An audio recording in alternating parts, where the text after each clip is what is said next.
Well, today's passage is Psalm chapter 20, verses 7 and 8. It just says this. It says, "Some trust in chariots and some in horses, but we trust in the name of the Lord our God. They collapse and fall, but we rise and stand upright." The question that I'd love for you to focus on and really ask yourself today, spend some time reflecting on, is just this question based on this passage we just read. This question of, in whom do I trust?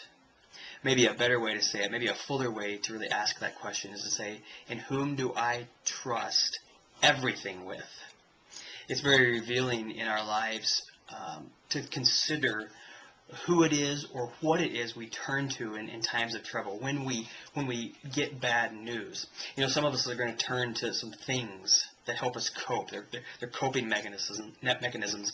Some of us turn inward and try to cope with hard times just by doing it alone and relying solely on the coping mechanisms we built up over the years.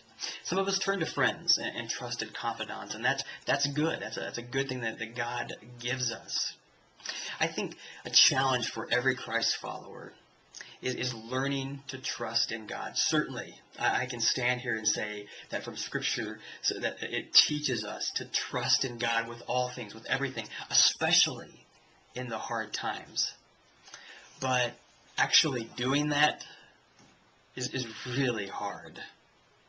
I think there's one thing that's helped me do this more and more over the years, and by no means am I perfect with this. But I think one of the things that has helped me trust God with everything is by literally giving Him everything. Everything that's in my heart, everything that's on my mind, through prayer, just kind of taking that to God and laying that before Him and trusting that with Him. That God will take this mess sometimes that is my life and turn it into something good. I love the scene out of the movie The Apostle, where Robert Duvall's character who gets into trouble, basically, and he just spends the night just lashing out to God and just letting God have it, if you will.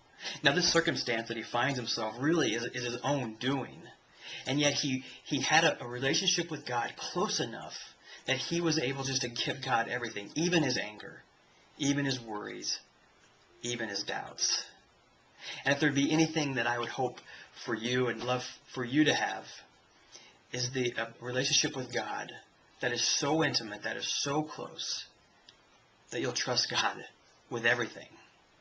Even the questions, even the doubts, even the worries. And it's amazing when we give that stuff to God. We take that stuff before God, that mess, that God has a way of making something good out of it. Of taking what we look at as garbage and really making it something beautiful.